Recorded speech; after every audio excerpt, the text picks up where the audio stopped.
What's up UFC fight fans, UFC lovers, UFC 301 Brazil guys, कमाल धमाल था guys. भले इस फाइट कार्ड में उतना कुछ इंटरेस्टिंग फाइटर्स नहीं थे, मतलब इंटरेस्टिंग ही नहीं, मतलब वो सुपरस्टार वाला बात नहीं था, लेकिन गाइस इस फाइट कार्ड ने वो सब कुछ दिया जो एक फाइट फैंस चाहता है। नॉकआउट, सबमिशन, फाइट फिनिश, मतलब चैंपियनशिप वाला फाइट। कमाल धमाल था भाई, कमाल हो गया। तो इस वीडियो में थोड़ा सा डिटेल में आपको बताऊंगा कि कैसा क्या हुआ क्या नहीं हुआ। एंड गाइस एक चीज गाइस, हिस्ट्री अपने आप को दोहराता है, इतिहास अपने आप को दोहराता है। एंड ये मैं आगे आपको वीडियो में बताऊंगा कि ऐसा क्यों, किस लिए। तो बस वीडियो में बने रहो। तो चलिए स्टार्ट करते हैं रिकैप ऑफ UFC 301, उसका हाईलाइट थोड़ा आपको दिखाते हैं। सो UFC फाइट फैन, इस फाइट की स्टार्टिंग की अगर बात करें तो स्टार्टिंग ही नॉकआउट से हुआ है भाई। पॉल ग्रेग बेरजू वर्सेस कायो ब्रोहालो। ओ माय, क्या फाइट था गाइस। देखो मुझे तो भाई मतलब 100% में श्योर था कि ये फाइट तो होने वाला है फिनिश, या तो भाई नॉकआउट विक्ट्री होगा या तो सबमिशन विक्ट्री होगा।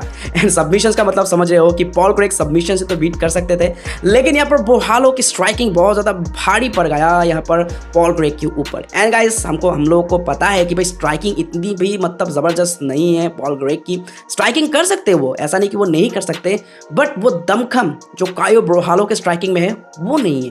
तो ये चीज़ ही बहुत ज़्यादा मतलब फ़र्क ला दिया इस खेल में। अब कोशिश तो कर रहे थे अपने लंबे लंबे हाथ और लंबे लंबे टांगों का इस्तेमाल करके ग्रैपल करने का, यहाँ पर फंसाने का, रेसलिंग मूव्स यहाँ पर ट्राई कर रहे थे, बट कुछ भी यहाँ पर काम नहीं आ रहा था अगेंस्ट कायो। लेकिन यहाँ पर अपने जैब से इतना ज़्यादा चोटिल कर रहे थे। पहले राउंड में तो ऑलमोस्ट मतलब फिनिश होते होते बचे ही है, मतलब जैब से बहुत ज़्यादा चोटिल कर ही दिया था यहाँ पर। लेकिन सेकेंड राउंड में कोई भी मौका नहीं दिया और जैब करते करते का जलवा दिखाया और फाइट को कर दिया फिनिश, पूरी तरीके से नॉक आउट कोल्ड। तो कमाल का था कायो ब्रोहालो का, मतलब स्ट्राइकिंग जबरदस्त था एंड उनका टेक डाउन डिफेंस भी बहुत ही कमाल का था, कड़क था।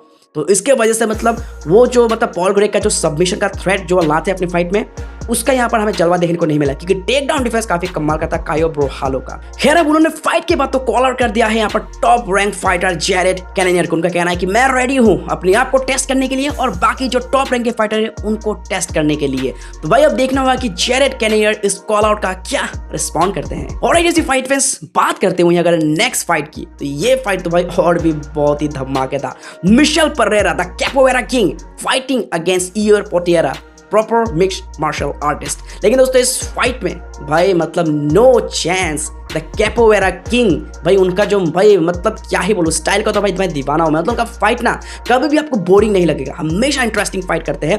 एंड इस फाइट में भी भाई शुरुआत में ही ऐसा झटका दिया इयर पोटिएरा को कि उनको बिलीव ही नहीं हुआ, क्योंकि फाइट से पहले वो बोल रहे थे पोटिएरा कि भले ही मिशेल परेरा के पास कितना भी स्किल्स हो, वो जो भी करता हो, मुझे इससे कोई फर्क नहीं पड़ता, क्योंकि उसका स्किल्स मेरे सामने नहीं टिकने वाला, फिनिश कर दूंगा मैं उसे। लेकिन हुआ कुछ उल्टा ही, मतलब भाई देखते ही देखते फाइट को फिनिश कर दिया। एंड स्विफ्ट कहते हैं ना भाई, एकदम स्विफ्ट सबमिशंस फाइट फिनिश, जो सबमिशन से यहाँ पर खत्म कर दिया खेल को। लेकिन उस फाइट के दौरान एक ऐसा मोमेंट आ गया था बहुत ज़्यादा, मैं तो डर गया था and I guess Michel Pereira भी डर गए थे, क्योंकि दोस्तों अगर आपने देखा होगा फाइट को, तो जब यहाँ पर नॉक डाउन कर दिया था मिशेल परेरा ने अपने स्ट्राइकिंग से पोटिएरा को, तब उनका जो हमेशा सिग्नेचर जो मूव है, जो बैक फ्लिप करते हैं अपने ग्राउंडेड ओपोनेंट के ऊपर, तो ये मतलब डिस्कशन चल रहा था कि कहीं जो बैक फ्लिप उन्होंने किया लैंडिंग के टाइम पे, क्या मिशेल परेरा का जो नी है क्या वो उसके ओपोनेंट के सर पे कहीं पे टच हुआ, क्या उसका इंपैक्ट कुछ हुआ।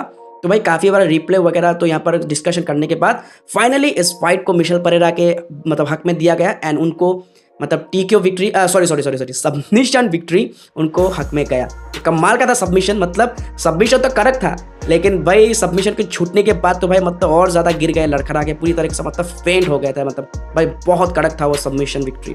तो ऑब्वियसली भाई मिशेल परेरा हो और फाइट इंटरेस्टिंग ना हो तो कैसा हो भाई। आपने कितना एंजॉय किया ये फाइट कैपोवेरा मास्टर का, कमेंट में जरूर से शेयर कर देना।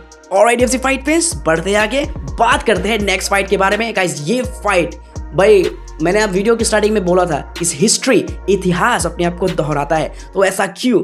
आपको याद होगा कुछ टाइम पहले एक बहुत ही खतरनाक फाइटर ने एक बहुत ही लेजेंडरी एक्सपीरियंस वेटरन फाइटर को किया था चैलेंज फाइट के लिए। किसने? बेनवेट सैंडलेस ने। किसको? डस्टिन पोरियर को। फाइट में क्या हुआ देखा ना भाई, एक्सपीरियंस जो कितना काम आता है भाई। तो ये चीज़ें इस फाइट में भी एंथनी लायन हार्ट स्वीट ने शो किया। उन्होंने सबका मुंह बंद कर दिया, उन सभी का मुंह जो भी कह रहे थे कि भाई वो अब उस लेवल के फाइटर रहे नहीं जो जिसने जॉन जोन्स को टक्कर दिया था, अब वो लायन हार्ट नहीं रहा। लेकिन उन्होंने उनका कहना था फाइट से पहले, वो कह रहे थे कि मैं सबका मुंह बंद कराऊंगा। जो यूट्यूबर जो फाइट फैंस ये सोचते हैं कि एंथनी स्मिथ अब वो एंथनी स्मिथ नहीं रहा, तो आज इस इवेंट में फाइट को फिनिश करके उन्होंने ये मतलब दिखा दिया। क्योंकि दोस्तों विक्टर पेट्रिनो उन्होंने कॉल आउट किया था, एक यंग फाइटर ने कॉल आउट किया था एक वेटरन लेजेंडरी फाइटर को, एंड भाई यहाँ पर एक्सपीरियंस के चलते कितनी आसानी से उन्होंने सबमिट करा दिया विक्टर पेट्रिनो को। लेकिन दोस्तों भाई मुझे मतलब समझ नहीं आया क्योंकि स्ट्राइकिंग में बहुत ज़्यादा जलवा दिखा रहे थे अपनी स्ट्राइकिंग से, यहाँ पर मतलब थोड़ा बहुत तो यहाँ पर दबदबा बना रहे थे विक्टर पेट्रिनो। लेकिन यहाँ पर पता नहीं क्यों उनका मतलब दिमाग में क्या चला कि वो मतलब डबल डाउन मतलब double leg take down shoot करने की कोशिश की और वही मौका मिल गया यहाँ पर एक गिलिटिन चोक लगाने का, एंड फाइट को भाई कंप्लीटली फिनिश कर दिया पहले राउंड में, एंड सबमिशन विक्ट्री हासिल कर लिया एंथनी लायन हार्ट स्मिथ ने। और फाइट फेस वहीं अगर हम बात करें तो को-मेन इवेंट का जिनका इंतजार था सबको, the king of Rio retirement से कर रहे थे वापसी। भाई किस किस को लगा था कि ऐसा परफॉर्मेंस देखने को मिलेगा किंग ऑफ रियो के द्वारा।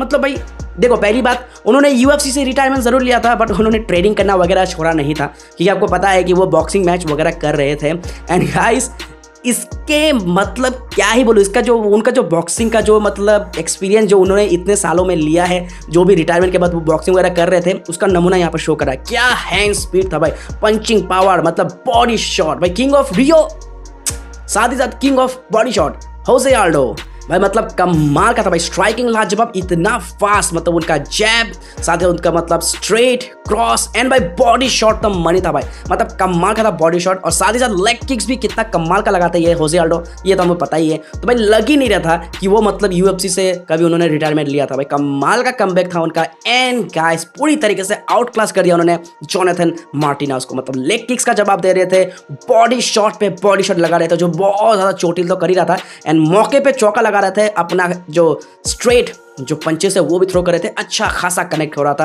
हेड किक भी काफी बढ़िया लगाया था। एंड दोस्तों इस फाइट को उन्होंने जीत लिया यूनानिमस डिसीजन से, तो कमाल का यहाँ पर मतलब वापसी किया रिटायरमेंट से होसे आल्डो ने। अब देखना होगा कि क्या होता है उनका नेक्स्ट मूव। हालांकि वो तो चाहते हैं फाइट करना, जहां पर जो पॉल वर्सेस माइक टायसन का बॉक्सिंग मैच होने वाला है, उसी बॉक्सिंग मैच के कार्ड में वो भी फाइट करना चाहते हैं। फिलहाल जब उससे पूछा गया क्या वह मतलब यूएफसी और फाइट करना चाहेंगे, तो उनका कहना है कि भाई पहले तो मैं थोड़ा यहाँ पर अपने टीम के साथ डेना व्हाइट के साथ बैठूंगा, फिर डिस्कस करेंगे कि आगे और क्या करना है। अब देखना होगा कि नेक्स्ट फाइट उनका कैसा होता है यहाँ पर यूएफसी के दुनिया में। ऑलराइट यूएफसी फाइट में चलिए बात करते हैं the final fight of UFC 301, the main event for the flyweight title. यहाँ पर Alexander Pantoja home town boy defend कर रहे थे अपना टाइटल अगेंस्ट स्टीव अर्सेक। एंड दोस्तों ये एक नंबर 10 रैंक फाइटर फाइट कर रहे थे अगेंस्ट चैंपियन, तो भाई एक बहुत बड़ा अपॉर्चुनिटी था ये, लेकिन यहाँ पर मतलब बहुत ही कमाल का था ये फाइट। हालांकि इस फाइट में हमें नॉकआउट सबमिशन कुछ भी देखने को नहीं मिला, लेकिन पूरा प्योर कॉम्पिटिशन देखने को मिला।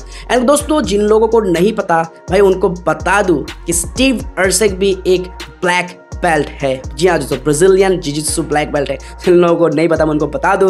तो यहाँ पर अगर ये सरप्राइज कोई हुआ है कि इस फाइट में स्टीव अर्सेक क्यों यहाँ पर इतना टेक डाउन करने की कोशिश कर रहा था, तो वो भी मतलब ब्राजीलियन जो जिजित्सु इसमें ब्लैक बेल्ट है, तो वो भी थोड़ा ग्रैपलिंग वेपन जानता है, तो उसने भी ट्राई किया, लेकिन मतलब वो सक्सेसफुल नहीं हो पाया। अब देखो पहले राउंड से यहाँ पर जो हमेशा अलेक्जेंडर पेंटोजा करता है, फॉरवर्ड प्रेशर बनाना, स्ट्राइक करना, मतलब पूरी तरीके से स्ट्राइकिंग करना, और स्ट्राइक करते करते कब वो मतलब अपने ओपोनेंट के बैक को ले लेता है, कब वो टेक डाउन शूट करता है, तो ये उनका स्ट्रेटेजी हमेशा वो अप्लाई करते हैं एंड काम भी करता है। एंड इस फाइट में भी ऐसा हुआ, बहुत ज़्यादा यहाँ पर टेक डाउन वगैरह किया। तो 2 राउंड तक तो भाई फाइट बहुत ज़्यादा चला अच्छा खासा, लेकिन यहाँ पर सेकंड राउंड में भी काफ़ी स्ट्राइकिंग से चमका दिया था यहाँ पर स्टीव अर्सेक ने। उनके एल्बोस बहुत ज़्यादा डैमेज दे रहे थे अलेक्जेंडर पेंटोजा को, मतलब उनके मतलब क्या कहे लहू लोहान कर दिया था। बट फिर भी यहाँ पर पता नहीं क्या हुआ क्या नहीं हुआ। एंड ऑफ द राउंड में मुझे ऐसा लगा कि अगर स्टैंडिंग में थोड़ा फाइट करते ना, मुझे लगता कुछ यहाँ पर चांस बन सकता था यहाँ पर, लेकिन पता नहीं क्यों उन्होंने टेक डाउन शूट करने की कोशिश की, लेकिन उस टेक डाउन को मतलब उन्होंने कंप्लीट तो किया, बट पोजीशन को होल्ड करके नहीं रख पाए और रिवर्स कर दिया उस पोजीशन को। स्टीव अर्सेक ने टेक डाउन किया, पर उसका फायदा मिला अलेक्जेंडर पेंटोजा का, एंड लास्ट राउंड ग्राउंड में ही फिनिश कर दिया।